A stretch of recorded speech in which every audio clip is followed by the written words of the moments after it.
committee, chairman, and committee, I'd like to thank you guys. I'm sure you've heard a lot, and we've all heard a lot over the last few years. And we can look at numbers, and my brother here can look at papers and computer spreadsheets, and all of a sudden we don't have a housing crisis. I'm glad that we're able to solve it that quick, but you guys have a harder job. You actually have to enforce the law. And unless we have the enforcement, the rest of the bill is meaningless, since the problem has been is that people have just done what they're going to do because there's money to be made. We have to be able to enforce our laws. We have to be able to protect our communities. You guys have brought a bill here today. Thank you. It's been a long struggle to get this council and the other councils and the legislature. Nobody wants to tackle the problem of how do we actually set enforceable limits. And you've had to sit through Airbnb lying straight up to you, Communications Decency Act, lie, Stored Communications Act, another lie. We can always subpoena the information. No, we fight it in court. All those lies you've been faced with. The fact is, you got big corporate players who make a lot of money and are looking to make a lot more money by turning our neighborhoods into hotels. And you guys are the ones that got to deal with that. For that, you're here, you struggled through it, you're going to take action. I'm quite confident. Thank you very much for doing your duty to our community. Mahalo. Yeah, although you need no introduction, can you just state your name for the record? I'm Eric Gill, and I'm with the Hotel Workers Union. Okay. Any questions for Eric Gill? Yes, Councilmember. You prefer Bill 85 or 89, and that goes for the previous speaker as well. Well, look, we have always taken the position that enforcement. First, you set the parameters so you can enforce the law, and you take your time and figure out what the parameters should be. But unless you can enforce them, the parameters are meaningless. So we like Bill 85. We've been supportive of Bill 89 as well. It has many of the same enforcement measures in it, and that's what we're looking for, is that the city, DPP, you guys need the tools to enforce the laws that you pass. Otherwise, we're just hot air in the air. We got to be able to make rules that stick, and that means making these platforms accountable, make them do their duty as citizens in this community to report to you guys what they're doing and help enforce the law. And that's what these bills, both of them, I think, do, and that's what we support. Any other questions? All I heard was previous speaker, so I'm the previous speaker. What was the question? Was Bill 89 or 85? Oh, neither. No, just joking. No, if anything, enforcement, as Eric says, I think is very important. So personally, I think 85, and we can work further on 89. But to answer your question, hope that. Okay. Any other questions? Okay, is there anyone else wish to testify in the audience? Public testimony. Okay, members, did you want me to, before we go into discussion, did you want me to ask the Department DPP Director, Sokugawa, to come forward again? Do you have any additional questions? Okay, Director.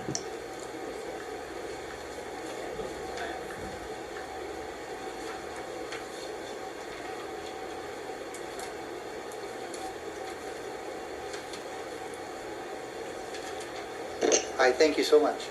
And thank you for sitting here patiently throughout the entire hearing. We started out with asking you questions about the resort area, and I just wanted to follow up after hearing Ms. Hardin's question. She gave us a list of buildings in Waikiki that are zoned apartment precinct, but yet taxed as a hotel resort. And maybe I can give you a copy of this, but does that make sense to you? Yes. We had a little bit of a conversation about this at a committee meeting predating you, but we don't have, as we mentioned earlier, good statistical information overall by the units, but by the building for processing, we do have that information. It's not accumulated into summary data. But for the issue of the zoning versus the real property taxation policy, I'd like to bring Steve Takara up from Real Property Division, and he can kind of, or maybe we can both explain the answer. Okay, thanks.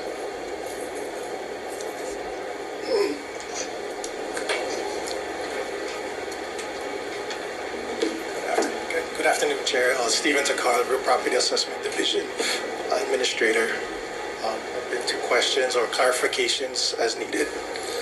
Let me just further elaborate in that you have zoning, but you have buildings that predated the zoning.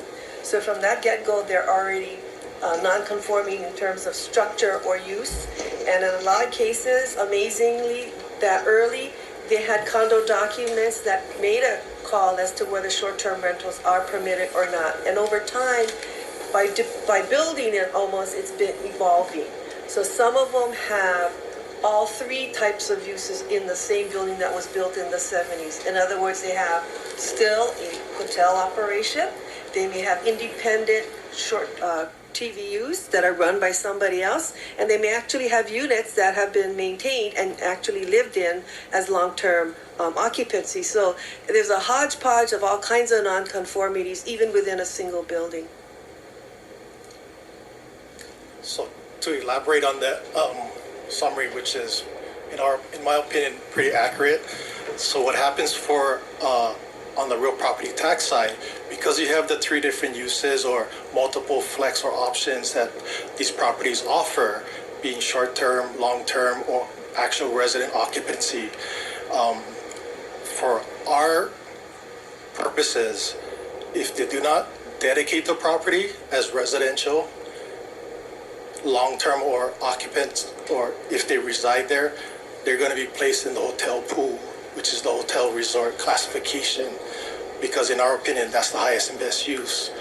So if they inform us and dedicate with our approval that they meet the exclusive use of residential use, which is residency or long-term, meaning more than 30 days and 6 months and all this other stuff, then they will be placed in the residential classification.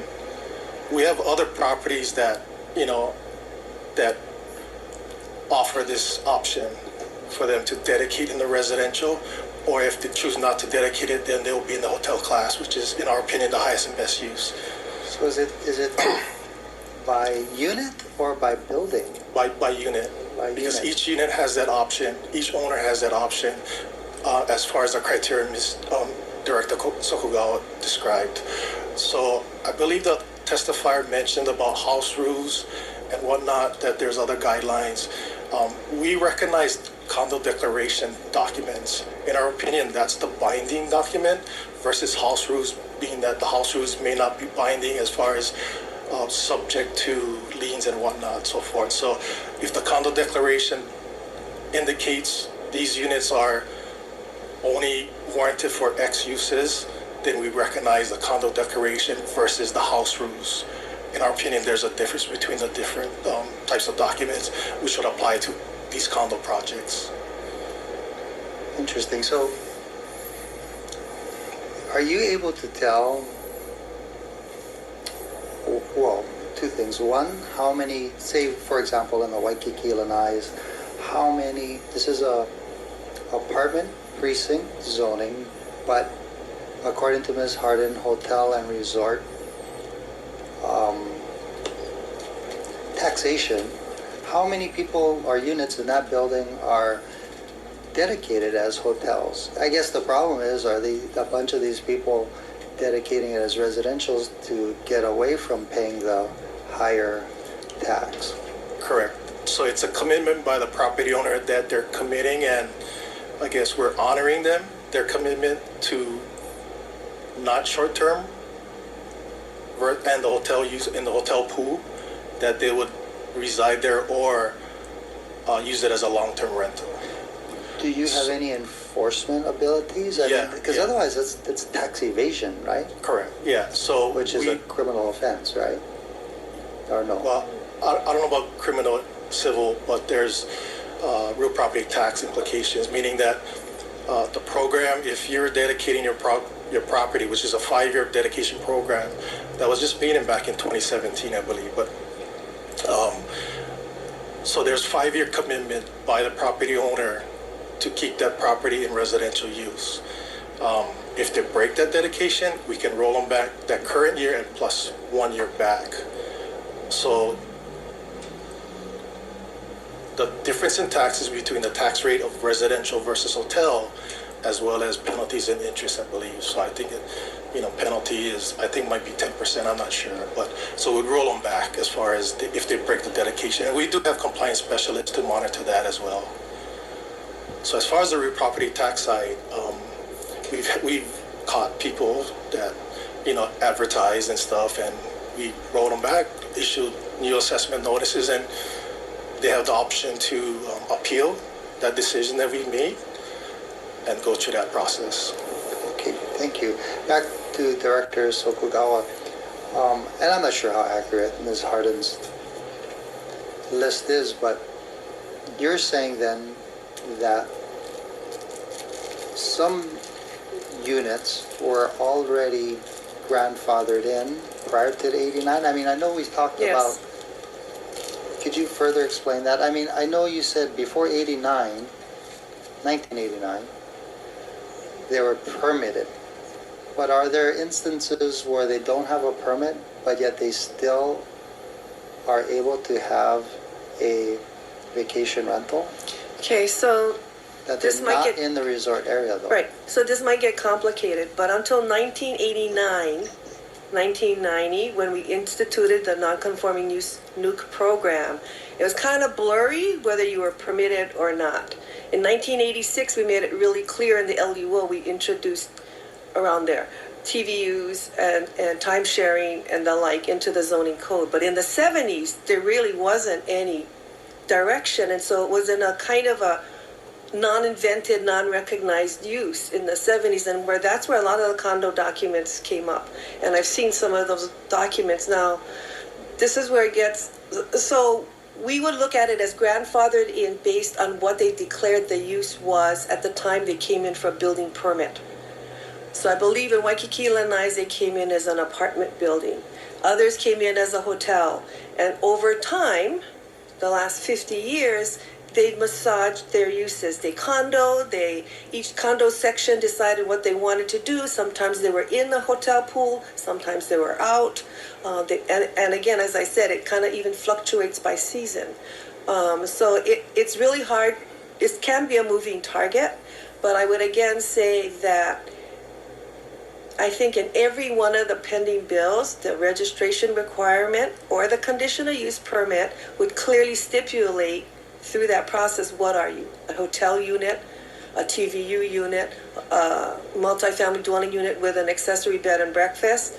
That would be declared once we issue the registration permit or the conditional use permit.